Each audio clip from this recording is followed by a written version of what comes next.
আমরা প্রবাসীদের কল্যাণে কাজ করছি। আমার অনুরোধে সংযুক্ত আরব আমিরাত সাজাপ্রাপ্ত ৫৭ জন সহ অন্যান্য বাংলাদেশিকে মুক্তি দিয়েছে। এইসব বাংলাদেশি যাবজ্জীবন কারাবাসের ঝুঁকি নিয়ে ফেসিবাদের বিপক্ষে প্রতিবাদ করেছিল। বাংলাদেশিরা এরকম প্রতিবাদ আরও অনেক দেশেই করেছেন। আমরা তাদের প্রতি কৃতজ্ঞ। কয়েকদিন আগে বাকুতে সংযুক্ত আরব আমিরাতের প্রেসিডেন্ট জনাব শেখ মোহাম্মদ বিন জায়েদ আল নাহিয়ানের সঙ্গে আমার কথা হয়েছে। তাকে বাংলাদেশের পক্ষ থেকে ধন্যবাদ জানিয়েছি। তিনি বলেছেন বাংলাদেশের জন্য যে কোনো সাহায্য লাগলে আমি যেন তাকে জানাই। প্রবাসীদের কল্যাণে আমাদের সরকার সম্ভব সব ধরনের উদ্যোগ গ্রহণ করে যাচ্ছে। আপনারা জানেন মালয়েশিয়ার প্রধানমন্ত্রী আনোয়ার ইব্রাহিম সম্প্রতি বাংলাদেশ সফর করেছেন।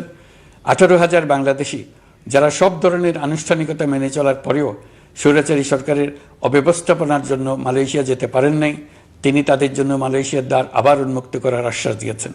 এই লক্ষ্যে আমরা কাজও শুরু করেছি। আপনারা জেনে থাকবেন মালয়েশিয়া আগামী বছর দক্ষিণ পূর্ব এশিয়ার আঞ্চলিক সহযোগিতা সংস্থা আসিয়ানের চেয়ারম্যানের দায়িত্ব নিতে যাচ্ছে। আমরা ইতিমধ্যে আসিয়ানের সদস্য পদের জন্য আবেদন করেছি। মালয়েশিয়ার প্রধানমন্ত্রী আমাদের আবেদন সক্রিয়ভাবে বিবেচনার আশ্বাস দিয়েছেন। একই ধরনের আশ্বাস আমরা পেয়েছি ইন্দোনেশিয়া থেকেও। ইন্দোনেশিয়ার পক্ষ থেকে সে দেশে রাষ্ট্রীয় সফরে যাওয়ার জন্য আমাকে অনুরোধ করেছে। সৌদি আরব সহ বিশ্বের আরও অনেক দেশ আমাদের সঙ্গে সহযোগিতা বৃদ্ধির প্রস্তাব দিয়েছে। প্রথমবারের মতো ওআইসি সদর দপ্তরে আমরা স্থায়ীভাবে রাষ্ট্রদূত নিয়োগ দিয়েছি। তুরস্কের রাষ্ট্রপতি রিসেপ তাইয়েপ এরদোগানের সাথে আগে আমার টেলিফোনে আলাপ হয়েছে। এবার COP29 সম্মেলনে গিয়ে তিনিও তার স্ত্রীর সঙ্গে অত্যন্ত অন্তরঙ্গ পরিবেশে আলোচনা হয়েছে। বাংলাদেশের প্রতি তার বিশেষ সমর্থনের কথা তিনি বারবার প্রকাশ করেছেন। তুরস্কের একটি বাণিজ্য প্রতিনিধি দল ইতিমধ্যে বাংলাদেশ সফর করেছে। তুরস্ক এদেশের সঙ্গে অর্থনৈতিক সম্পর্ক উন্নয়নের জন্য টার্কিশ ইনভেস্টমেন্ট অথরিটি বা তিকা একটি অফিস ঢাকায় স্থাপনের জন্য ঘোষণা দিয়েছে।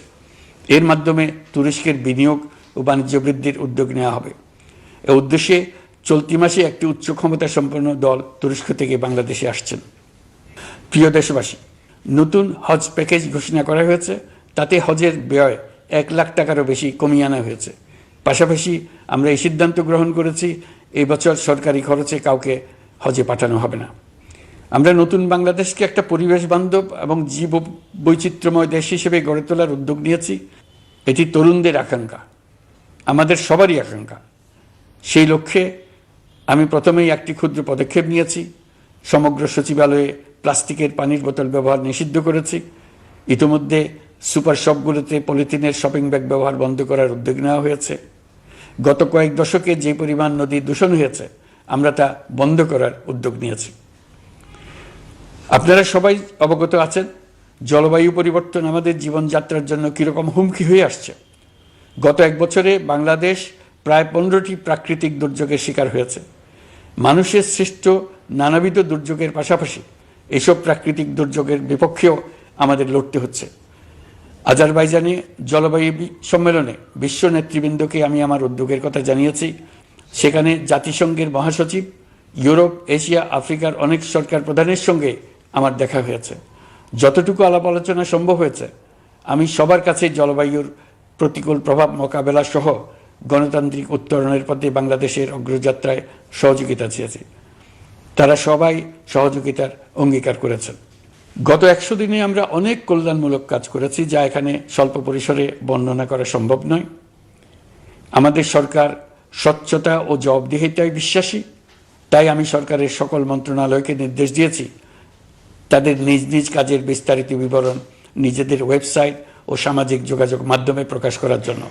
আমি আমার দপ্তরকেও বলেছি সরকারের সব কাজের বিবরণ যাতে জনগণ জানতে পারে এই জন্য যেন প্রয়োজনীয় পদক্ষেপ নেওয়া হয়।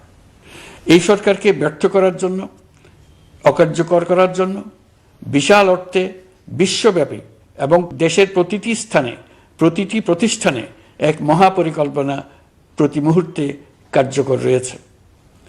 তাদের একটি বড় প্রচেষ্টা হচ্ছে আমাদের মধ্যে বিভেদ সৃষ্টি করা। পতিত সরকারের নেতৃবৃন্দ যারা এদেশ থেকে বিপুল পরিমাণ অর্থ পাচার করে নিয়ে গেছে, সেই অর্থে বলীয়ান হয়ে তারা দেশে ফিরে আসার জন্য চেষ্টা করে যাচ্ছে। তাদেরকে কিছুতেই সফল হতে দেবেন না। তারা সফল হওয়া মানে জাতির মৃত্যু, জাতি হিসেবে আমাদের অবসান। সাবধান থাকুন। তাদের সকল হীন প্রচেষ্টাকে আমাদের ঐক্যের মাধ্যমে নস্যাৎ করে দেন, যেভাবে নস্যাৎ করেছিলেন তাদের বন্দুকের গুলিকে, তাদের আয়নাঘরকে, প্রতি পায়ে তাদের অনাচারের শিকলকে। এ ব্যাপারে সবাই একমত থাকুন, ঐক্যবদ্ধ থাকুন। আপনারা সবাই ভালো থাকবেন। দেশের সকল শিশু, কিশোর কিশোরী, তরুণ তরুণী, ছাত্রছাত্রী, বয়স্ক, বৃদ্ধ, পুরুষ, মহিলা সবাইকে আমার সালাম জানাচ্ছি। আসসালামু আলাইকুম। মহান আল্লাহ আমাদের সহায় হন। খুদা হাফেজ। কারো কাছে স্বপ্ন পূরণ, কারো আনন্দের উপলক্ষ, আবার কারো জীবন পাল্টে দেওয়ার মুহূর্ত, কখনো জীবন বাঁচাতে সর্বোচ্চ গতিতে উড়ে চলা, কারো আবেগের শেষ মুহূর্ত, আপনজনের শেষ বিদায়ে সামিল হওয়া। এমন সব ইচ্ছে পূরণে সর্বনিম্ন ভাড়ায় দ্রুতগতির বাহন প্রবাসীর হেলিকপ্টার। আপনার প্রয়োজনে যোগাযোগ করুন আমাদের হটলাইনে।